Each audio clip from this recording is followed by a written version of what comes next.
Thank you, ladies and gentlemen, for clicking on this episode of Rank the Movies. As you can see, I am not alone, and no, I'm not talking about my Precious. I am, of course, talking about this gentleman standing next to me, who I assured Precious before we started filming is definitely not a hobbit. You're not a hobbit, right? The fact you're not answering is shocking. Not hairy enough. Okay, he's not a hobbit. This is A.J. Robinson. He is... Not a hobbit name. Not a hobbit name. He is a friend of mine and my roommate. He has watched all of the Lord of the Rings movies with me over the last 3 days. So I've invited him on for this final review where we will be talking about the third and final installment in the Lord of the Rings trilogy, The Return of the King. So, honestly, this is part of that long series I've been doing of rewatching movies that I didn't care for. Lord of the Rings is the longest span I did in this entire thing, because it's almost 20 years. It was actually pretty impressive. Of how long I didn't care, about how much I didn't care for these movies for that long.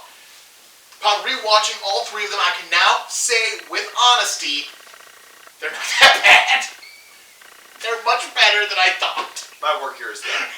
Yeah, he is the one that told me if I rewatched the movies, especially the extended cuts, I would probably enjoy them more, or at least appreciate them. At least appreciate. Maybe not enjoy them, because that was a coin flip. I know his style of movie choices. But at least appreciate them, not hate them. Respect them. Let's say respect. And I do. Again, these aren't... I think there was a lot of hype behind them when they first came out 20 years ago, and that affected it a lot too. Because these were very hyped movies when Fellowship came out. You're being told this is the greatest cinematic movie ever. And Avatar. Yeah, and it's the same. It's the same thing. I feel the same way about Boondock Saints. That movie was so hyped by people to me that it didn't live up to it when I first watched it. Well, there's 2 things that Lord of the Rings and Boondock Saints have in common. It's not shooting a cat, so Rope. Never underestimate the importance of having rope in your inventory. All right. I think one of the best things you did while we were watching this was making me think this out like a D&D campaign.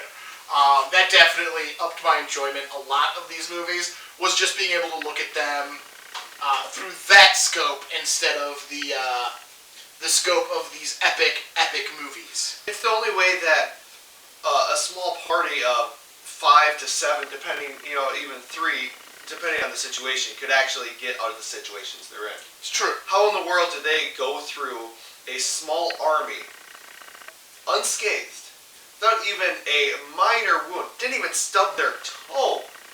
I mean, minus the part where Aragorn actually broke his toe in real life. That is great. That is a great moment.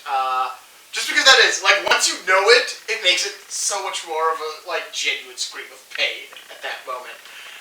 So let's actually dig into Return of the King. This is the final entry. This is the longest movie out of all 3 of them.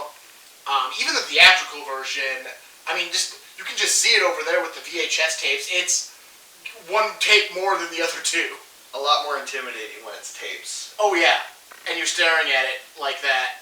But, I mean, these were all 2 discs on Blu-ray that we just watched, which is weird. I'm not used to having to switch discs in the middle of a movie. Yeah, please flip over your cassette. Yeah. Switch to tape 2. Oh, yeah. I feel like this is how people watched Laserdiscs, except those were 90-minute movies versus, 4-hour movies. But at least you have somewhere to, go to the John. Yep, and I think since we're talking about the disc switches, and I haven't in any of these videos, I think the cuts where they cut the discs gets worse with each installment. It really does.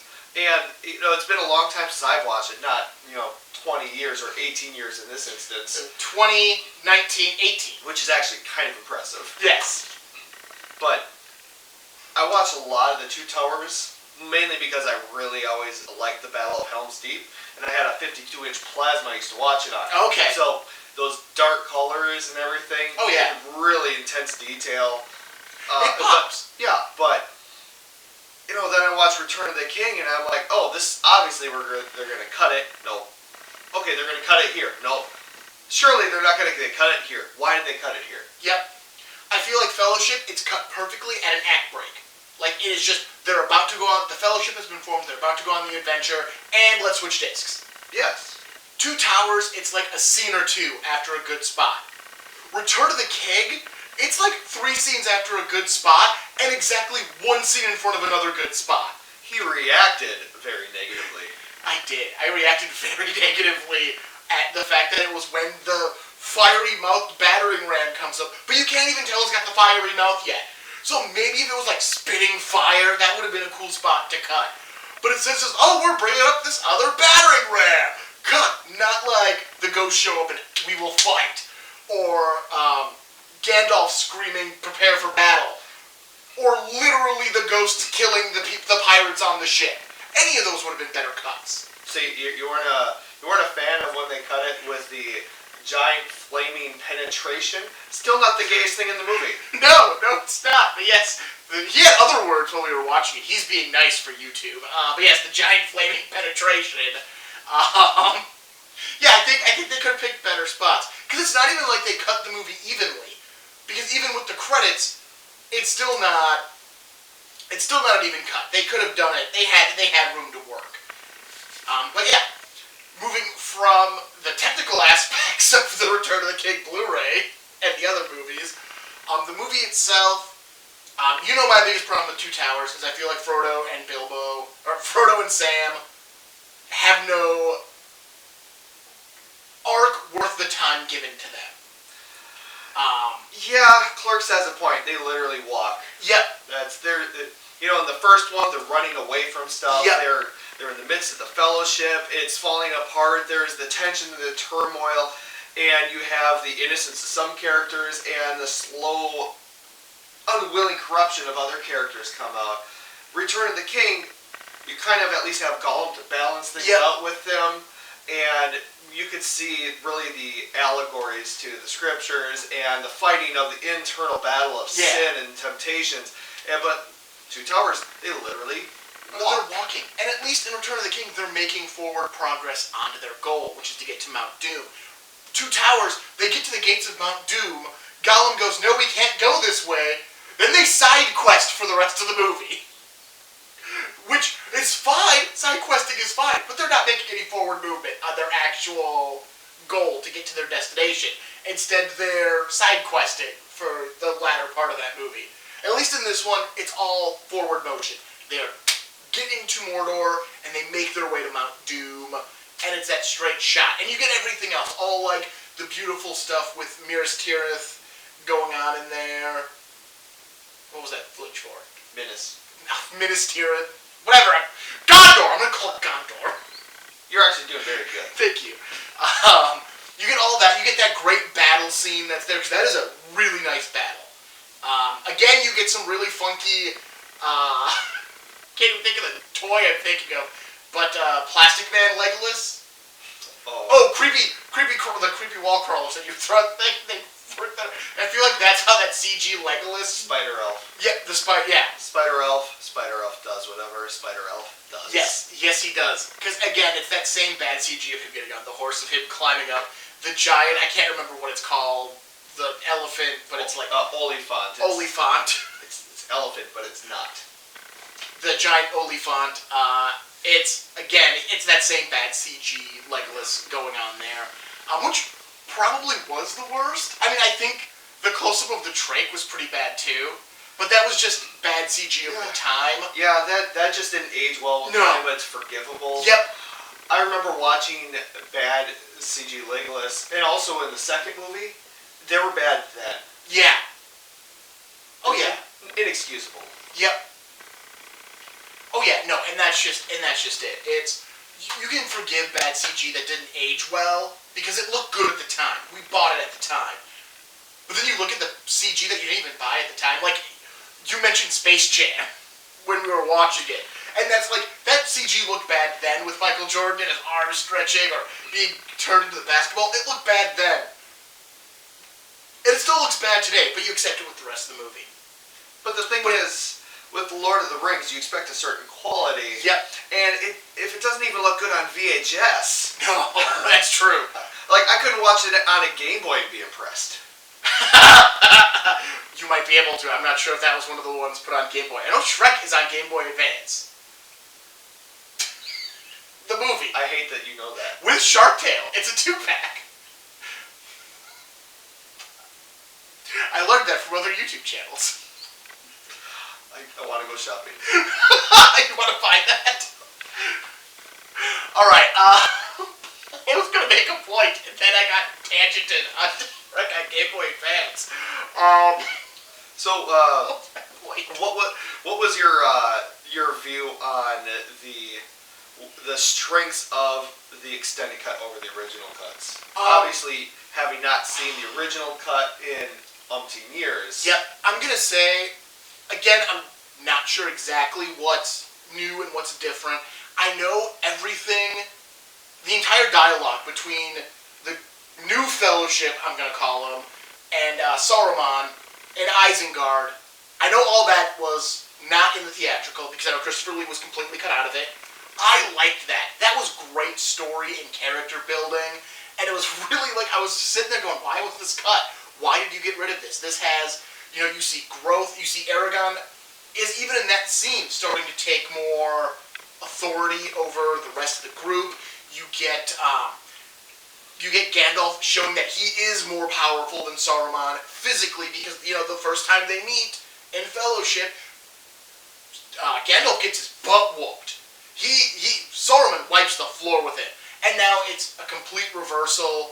You get to see, the King of Rohan actually, show some mercy and establish why you like him more than the steward you meet later on. Well, if you're watching the extended cuts, you've already met him in Two Towers. Yeah. If you haven't watched the extended cuts, you don't meet him until Return of the King. Why you hate him even more? Because he's a douchebag. He's... Tremendous douchebag. You look at a lot of the actors, and sometimes you step back out of the reality of the movie and go, oh, that's right. This is an actor, and you remember their careers, who they are, their strengths on the screen. You're like, wow, they're so good. And the guy who plays the steward, you just hate. Yes. Everything about him. You don't know. It's like, who is he as a human? I don't care. This character, I despise him. Oh yeah, and the scene that's I was already sold on it, but the scene that made me want to see his fiery death come even quicker was when he sends out his son and about 200-ish great fighting men, and you see him sitting there eating a giant meal as these men ride off to death, to certain death that he has been told is certain death, and he's sitting there eating. And as it turns out, in a bizarre plot twist, we were discussing, how the plot armor of Faramir actually coming back alive in the horse, but then you see the orc army right behind him, so it's pretty obvious that they had a lot of survivors, saved him, beheaded the others, and sent him in, only mostly dead. Yes. And as we learned from Princess Bride, mostly dead is not quite all dead. But yeah, no, I think that was a nice touch when we noticed it.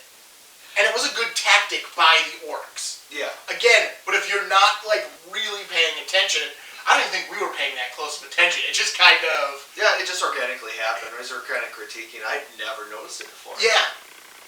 It never made sense to me before until I, started talking about it aloud. It would only make sense unless... Oh, actually... that makes sense. For an orc, that's pretty smart. That's what they know fear. Yeah. Yep, and they know what will break the steward, because at that point they think the steward is going to be in charge of the army. Of course, Gandalf then almost immediately goes, "No, screw that, I'm going to take charge of this and keep us alive until the ghost army shows up." See, violence does solve problems. And also that great scene of Aragorn slaughtering something in the back. You see the Oliphant just being absorbed by the mountain men. As if a snake had unhinged its jaw and swallowed it whole.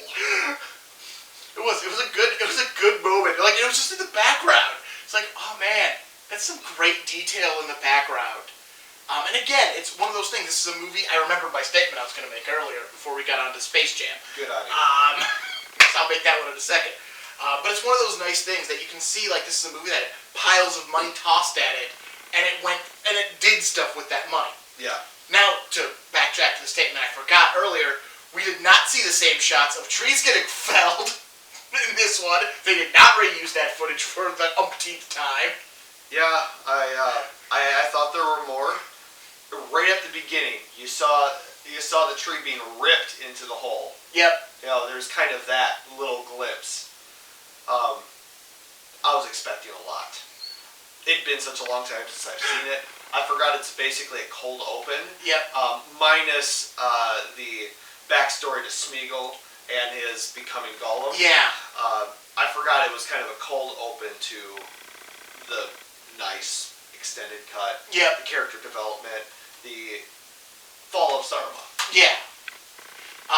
Going to the opening, we both hate the fact that Smeagol already has the voice in that opening. It makes no sense. It is so, like, it immediately, like, so I've enjoyed Fellowship. I enjoyed rewatching The Two Towers. So I went into this, you know, with a little bit of enjoyment. Like, let's finish this. Yeah. And then I heard his voice and I went, what the hell? It's like at the end of the Dark Knight series. Oh, yeah. And then they say, oh, my name's Robin. Yep. Don't insult our intelligence. Yes, it makes no sense why. And then you see him start saying, Gollum, Gollum, and he's grabbing his throat. You know, that should be the natural transition of him losing his natural voice. And that's what it sounded like. That's what it looked like the actor was going for. And they just decided, we'll get ADR the voice earlier on later so everybody knows. But did we need to know? It was like, was it because it was a weirdly placed flashback at the start of a movie that they had to go, we really need to make sure they know this is a flashback? I'm sure they would have figured it out with the other flashbacks. Yep. With the constant guilt on him of him being a murderer. Mm-hmm. With the fact that he had the ring. Yeah. Kill someone over the ring. And then him going into the caves. Right. You didn't need to know. Yeah. We didn't need the voice. We didn't need to know right then. The minute he started saying Gollum, Gollum, we would have known, okay, this is a flashback. I get it. It's a weird thing to open the third movie of a trilogy with a flashback. With an unsolicited flashback. Like, there was nothing, to set it up. It was just flashback. It's like they had this footage of Gollum, or Smeagol becoming Gollum and went, where do we put it? I guess we're starting the movie with it. I mean, there were many natural places to go with it. And right. In that kind of depth, anyway, in that movie. And had they shot it originally, they could have done something with it. Yep. But the deed was done. Yeah, I feel like because of how they shot and edited these movies, there were plenty of places in the first two movies this could have went as well. Yeah. And I think one of my favorite statements I made while watching Return of the King came because of that. Because then, like 20 minutes later, Gollum flashes back to it, and like this is the first natural flashback we've had to something that's already happened in the movies, not like a plot point flashback. Yeah. And I'm like, really? We're flashbacking to 20 minutes ago and not, I don't know, the other movies? And then it did start flashing back to the other movies. I mean, who doesn't love flashing back to a flashback? Right. And that's just it. They could have put that entire scene right there. Yeah. And just not opened it with them riding to Saruman.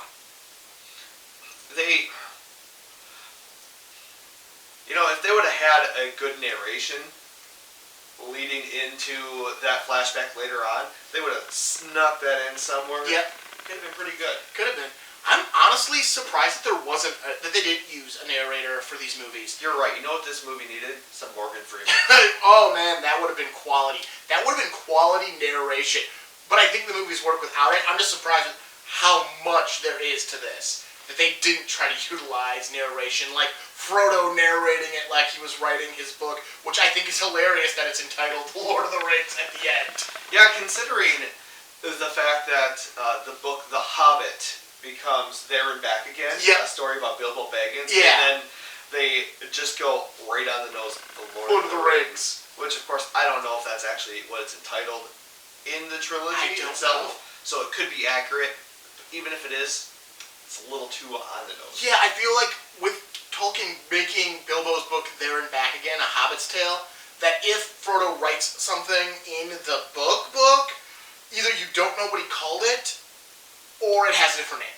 I'm leaning more towards you probably don't know what he named it, so the prop people had to come up with a name. And they went, Lord of the Rings! Yeah. right on the nose. Not There and Back Again 2. Another Hobbit's tale.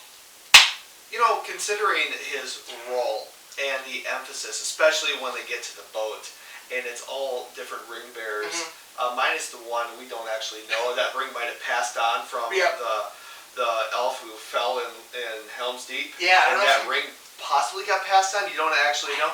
I I looked it up. It didn't actually. It took me a while to find out who the third elf was. That was weird. So he may have been the recipient of the last Ring of Power. But if that's the case, that whole boat had nothing but ring bearers on it, and you think that would have been the name of it, an unlikely ring bearer, something to that effect. Yeah. Do you find it weird? Do they ever actually say that the Elf King has one of the rings in this trilogy? I think there's a good assumption to it. Yeah, I don't know if it actually says it straight out like it does with the lady. Yep. But like Gandalf is one as well. He is a ring bearer? Oh, he does have a ring. I did notice that in a couple of shots. Yeah, but that's not something that's stated. I'm pretty sure that's a book thing. Probably. Meant to just be assumed by the people who read the books. There we go. Nothing wrong with making those assumptions. I only know that because I read that on Google a couple minutes ago while I was trying to figure out who that elf was. We're pretty sure it's the same actor. Pretty sure it's the same actor as 5 O'Clock Shadow from... Yeah, 5 O'Clock Shadow for Haldir, I believe his name was. Yeah. That was one of the... Like, Orlando Bloom looks like they, did something to his face to make it look smoother. Yeah, he almost glitters. He's almost Twilight. Yeah. Yeah, he's not so much de-aged as he's just smoothed out. So when you get to the elf's name you just said, who's kind of like the second in command of the Tree Elves, I think? Not Rivendell, but... Yeah. He definitely... There is a 5 O'Clock Shadow on that guy that they did not decide to digitally do anything about. Yeah, and that is such an impressive 5 O'Clock Shadow. You know that he was in his trailer or in his room, and they were calling him on set, and he was just wiping all the shaving cream off, and it just poof. Yep, definitely. That's definitely had one. Again, this was a very good ending, and I'm just thinking of the 4.5 hours we spent watching it, trying to remember various things from it. Because there's a lot of good stuff. I guess the ending is something to definitely talk about, and it's everyone says this movie has 5 different endings. That might be the theatrical cut.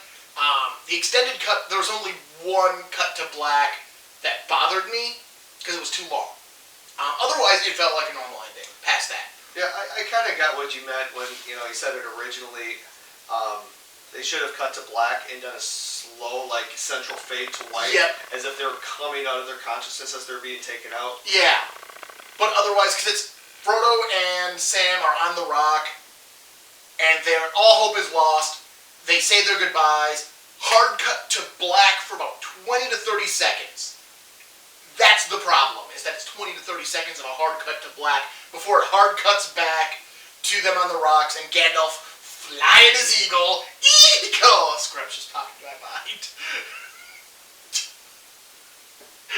He's either not trying to think of the reference. Nope. I'm currently on Fly Like an Eagle to the Sea. Fly like an eagle, let your spirit carry me. We're back to Space Jam. Yes.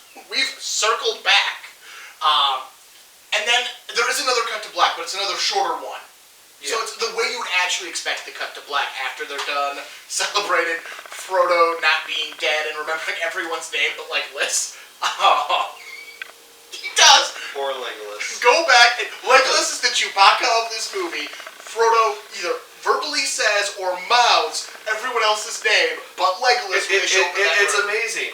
It's Gandalf, Merry, Pippin, Aragorn, you, that guy, hi Gimli, and other person with him. Hi there, Aragorn. Oh, Samwise, I love you. I'm sorry, bear my children. We're fans of Clerks 2, and we can't not think of that line of dialogue at the end of that movie. Go watch Clerks 2. It's got a great joke about Lord of the Rings, which I still agree with in its entirety. Though I like these movies more, that's still a great joke. A joke is a joke is a joke. Yes, it is. Wait. yes, it is. But no, so then you get Frodo waking up, and you get the looks those two are giving each other. I don't know how they how do you direct someone and they get both of them, because those are two different shots. Oh yeah, I think it's something like this. All right, now you've been butt buddies with this guy for a while. So much sex on the trail to Mordor. Just look into his eyes longingly. Longingly-er. More longingly. Not nearly gay enough. That's it. Peter Jackson, ladies and gentlemen. I'm gonna get comments on that. Why do people watch this far? Alright! I'm not saying they're gonna be bad. I'm just saying they're gonna exist.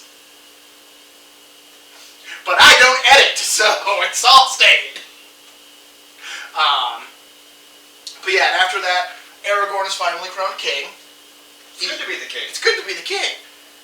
Legolas, I think, is his advisor to the elves. It looks like Legolas has some level of authority now. He's in front of a bunch of other elves, I'm assuming. And Gimli is also somehow involved in this, because he's there. Literally, he's holding the thing with the crown on it that Gandalf uses. He at least represents the dwarves, however many of them actually exist in this universe now. Which might just be one, because we don't see any more than the one. Maybe there's a couple more that show up with him in Fellowship, but... Yeah, I mean, there were. They're gone. But there's no allusion to how many dwarves they actually represent. They're just... And he's there for, he's the diversity hire. It's true, because they never show up to, fight. The elves show up at Helm's Deep, but dwarves never show up. They're near mountains at the end. Why aren't the dwarves pouring out of the mountains that they live in and coming to stand with Gimli and Man and forming that allegiance more? Unless, of course, they're mostly wiped out, which in case Gimli's standing there is the forge of that alliance. And Aragorn gets to meet his love. She's okay. She's still an elf or she's mortal. I'm not 100% sure which way that ended. I'm pretty sure...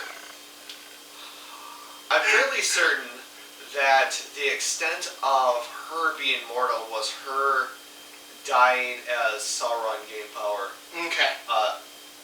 Because if you remember, when she didn't leave on the ship, she was almost dead.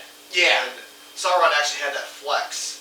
When he grabbed the orb. To threaten him, and he saw her basically at her deathbed, and that was also alluded to probably by her father. As well. So I'm pretty sure that's the extent of it. So now that he's gone, I guess she can just walk around. And watch her kids die. And wait to get robbed and slaughtered that way.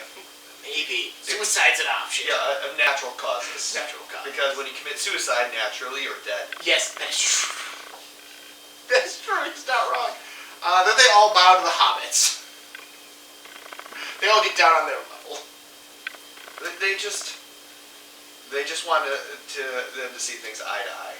Yeah, for the first time in this entire trilogy, they want to see eye to eye with the hobbits. Then the hobbits return to the Shire after 13 months to the day. 13 months, yep. So it's a really hard timeline to follow because you get it's 13 months, but it's hard to figure out how much of that was the actual bulk of these movies. And how much of it was just, recovering in Rivendell, Aragorn being made king, hanging out after that. There was a lot of that. And you would assume that they probably made some kind of pass through Isengard. Probably. Checked up on, just how Treebeard and the Ents were rehabilitating the region. It's probably less muddy. Probably. So, because they were on mules? I'm guessing those were mules that they were riding on. Ponies. Small, four-legged animals. I had a 50-50 shot here. Cute creatures on cute creatures. Yes. It's like a... I was going to say Pikachu riding and my brain didn't come up with a second thing. Wow. Yep. Yep, I pray did not come with the second thing. And like the hobbits don't even care. Like when they're riding in, you see that one hobbit, like, yeah, whatever. Oh, they're strutting. It's like, yeah, look at me, my bad self. See this sword? I got a sword. You got a sword? I went to war. Did you go to war? No, you didn't go to war. Nobody cared. Nobody cared. They literally didn't care. Nobody cared. Sam got married. He married. He got the girl. Yep. And ultimately, in the end, that's why Frodo decides to leave. Because Sam got married, and then he started having kids, and Frodo knew. Frodo knew then the children meant he had to leave. Yeah, it's like, I know, I can't do this. My heart can't handle this. No, his heart couldn't handle the children. I'm gonna finish most of my book. Yep. And then leave. I'm gonna leave the ending to you, Sam, so you can write how much you loved me in the end, and then people who read this, who know the Hobbit language, will always know. Hopefully not his wife. Hopefully not his wife. And then, yeah, you're right, he finishes his book and goes off on the ship with Gandalf and Bilbo, because Bilbo had to be brought back because he's the main character of The Hobbit, so you gotta end him too here. Though again, there's no setup from The Hobbit really in these movies, other than vague references. Yeah, there are definitely quite a few vague references. Yep. But he's still the main character of The Hobbit. So for the books, Bilbo going on the ship makes perfect sense. Oh yeah. I'm not arguing that, if they're following the books, him getting on the ship makes perfect sense. Following these three movies, him getting on the ship, man. I mean, they do. And knowing who else is on the boat when you realize that they're all actually ring bearers. Yep. That responsibility afforded to them grants them the honor of leaving that area. Yeah. So, argument there, but if you don't know that, it's more or less he's just part of the tale and they want to bring him along for the ride, but it's actually much deeper than that. Yeah, because it also explains what was he doing in Rivendell and Fellowship of the Rings. Well, if you know The Hobbit, it makes perfect sense why the elves would let him in Rivendell and not care. Again, why would they let him on their boat? Well, he's a ring bearer and he's a good friend of the elves, much like Gandalf. Yeah. So you accept those things by the end. But yeah, they sail off to their destiny. They're the last ship to ever leave, except when people started writing other stories that other people got on boats. He learned that from his Google search as well. Yeah, Legolas, Gimli, and Sam? I think Sam. Yeah, after Aragorn died, Samwise also went over there. So yeah, three more people sail out for reasons, I guess. Technically, Sam was a ring bearer for a time. He did hold the ring. Gimli would be by honor. Yep. And Legolas is enough, so he just gets it. Yeah, that's just racism. Yep. That's not wrong. Privilege. And then Sam goes home and hugs his children and shuts the door, and the movie finally ends. For its 25 minutes of credits. That's right. Return of the King has slightly shorter credits than the other movies. Yeah, but this time we knew it was coming. Yes, this time we knew it was coming. Because these were the theatrical credits, they didn't have anything tacked on because of it being extended. Which is, perfectly alright. So I guess we're at the end. Final thoughts on Lord of the Rings. AJ, as the guest, what are your, you just rewatched these movies with me. Your thoughts? It's interesting how in many ways it aged well over the years and also didn't age well in certain ways. And how rewatching it, you see the little details and then certain things that make you even more than before go, why in the world is this on the screen right now? And kind of tears you in two. Because certain movies, when you rewatch them, have that rewatch value where you only add value to it. Oh, yeah. And then there are other times when you rewatch it, and there's a lot of value added because of the depth. But I feel like as good as they were, there's only so much depth you can hit. And then you just start to get overwhelmed by all the things that just make you cringe. Yep. And it might be a little easier on you because this is your second watch through. But I've watched them through enough, even though it's been a while for me as well, that all those little nuances that irked me actually outbalanced the things that I actually learned to appreciate it on this watch through. So it balanced out for you. I mean, it kind of balanced out. I'm glad I knocked it out when I did. I appreciate it more, and I'm a little more annoyed by it than before as well. As any good relationship has. It's true.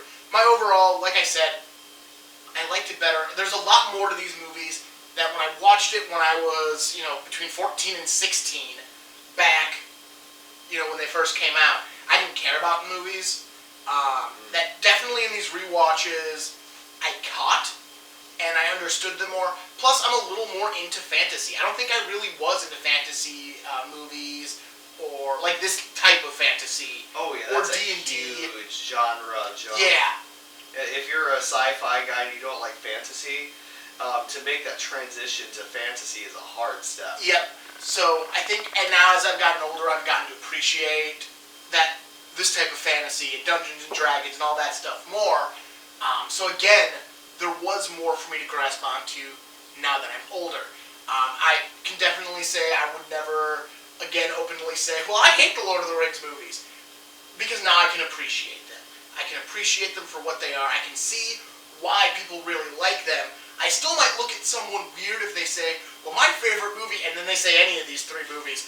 I get that way with anyone when it's part of, really connected series. Because I feel like you can't just watch that one movie by itself. Like, you could really love that one movie, but you have to watch the other movies to get what's going on in it. And this is so much movie.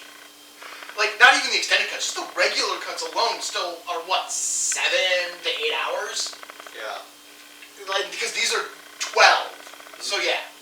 But yeah, no, I can appreciate them, and I can see why there are some people who really love these movies and really want to watch them over and over again, and why there is this bigger fandom behind Lord of the Rings, which is really cool. Though, I admit, I don't think I'd ever watch the theatrical movies again. I think most of what I really enjoyed about these movies were some of the stuff that was cut out of them. Because they gave great performances and great storytelling and all of that. And I would go through the books in these and find out, oh, well, that scene was deleted. Is it in the theatrical? So I don't think I could watch theatricals again. I'd be very interested to watch you, to be with you when you watched them in the future. Because eventually that's probably going to happen. Then I'd watch and when that does, I know you're going to go into it and go, why is this not in here? Yep, why?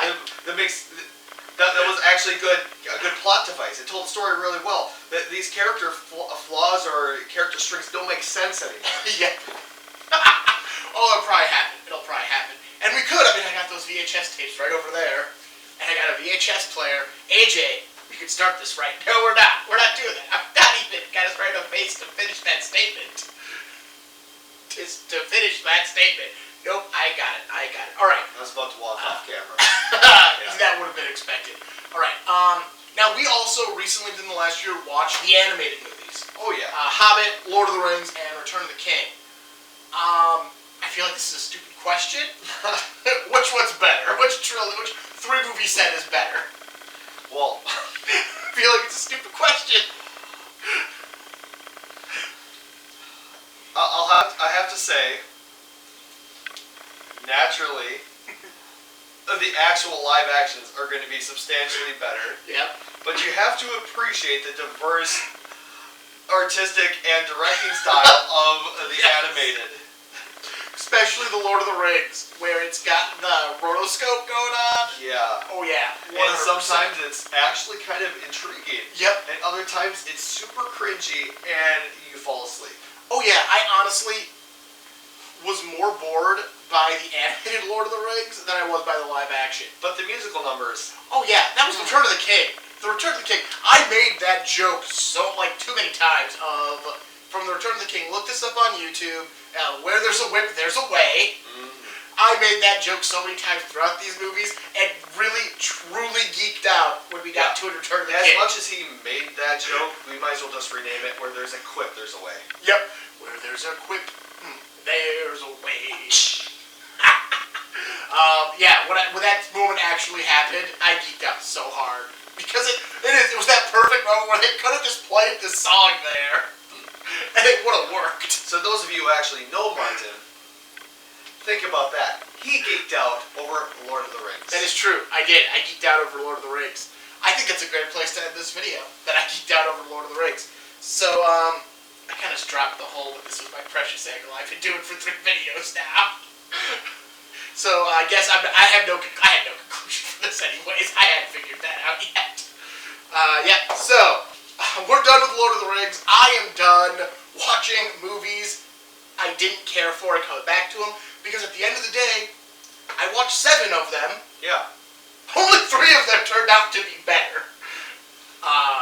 If I had to rank all of them, I'm just spitballing here. Yeah. Off the top of my head. If I had to rank all of them, which I might have done 3 weeks ago when I was talking about All About Eve, I don't remember. All About Eve is still the worst. That is the worst movie I've ever watched in my life. He's mentioned this recently as well. I can verify. I hate All About Eve. That movie is awful and terrible, and I could go on a tangent right now, but I'm going to pull it back.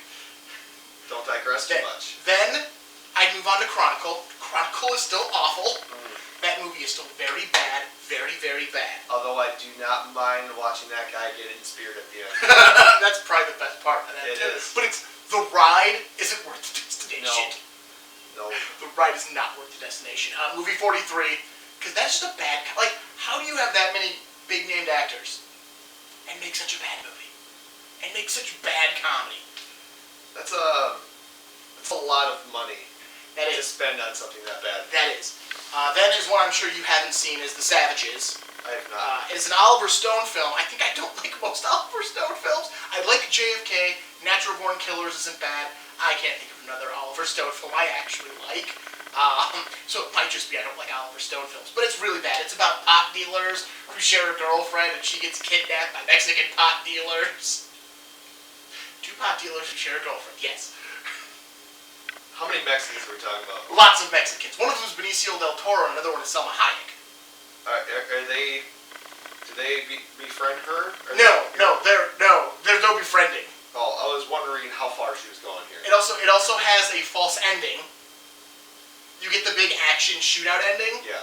and then the mutual love interest pops up as all 3 of them are dying in each other's arms. It goes, if only that's how it actually happened, and then it rewinds and has a much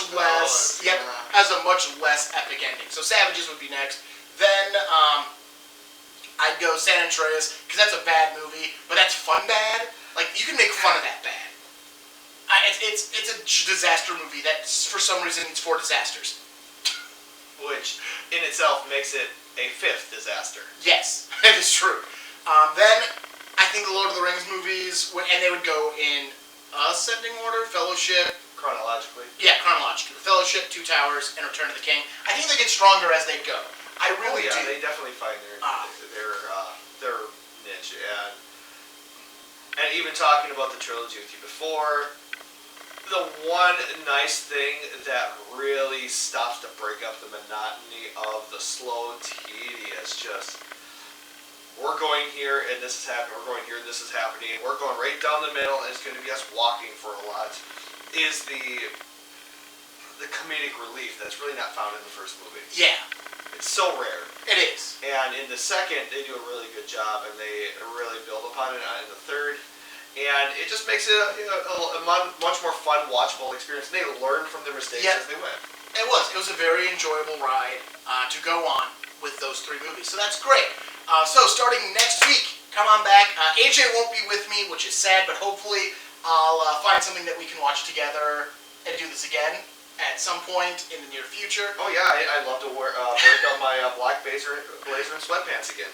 He is wearing sweatpants. I'm also wearing sweatpants, but I'm definitely not wearing anything other than my Gremlins 2 t-shirt. If it wasn't so cold out, I'd be wearing shorts. That is true. That is true. He would be wearing shorts. But starting next week, I am going to begin reviewing my favorite James Bond movie of each James Bond. Oh. So we're talking Connery 1 week, then we're moving on to, I can't think of his name, who came between Connery and, Ooh, Don't look at me, more. I'm not the grill. I know. I'm talking Connery, the dude who was in On Her Majesty's Secret Service, whose name I can't remember, but that's the only movie he did, so I'm definitely talking about that movie by itself. Then we got Roger Moore, Timothy Dalton, Pierce Brosnan, and of course Daniel Craig. So we're going to talk about my favorite movies of each of those Bonds, or literally all of the Bonds movies, especially for George Lazenby, something like that. Especially him, because he was only out on Her Majesty's Secret Service. And Timothy Dalton, because he only did 2 movies, and it's been so long since I've watched them, I can't actually tell you which one's my favorite without rewatching both of them. So I might as well just review both of them. You might as well. Might as well. So that starts next week, so come on back, join me for Bondathon. I hate that thing, but it's probably going to stick now. When are you going to be doing this? I need to know so I don't, come in and see leather everywhere. Thank you. Yeah, no, I got nothing to continue that one with. I'm sorry I dominated the end of that conversation. That's fine. Don't forget to like, comment, and subscribe to the channel to make sure you get to see more content. Again, leave a comment if you got something to say about these movies. And like this video if you liked this video. Hopefully you did. I mean, if you liked this video, maybe I'll try to bring on people more often. Because I do like the back and forth nature of this kind of review style. It does make the videos run longer, but that's the inherent thing of having 2 people's opinions versus just me spewing my opinion. So, have a great day. I will catch you later. AJ, say goodbye to the nice people who watched and clicked on this video. He can do that. Alright, see you next week.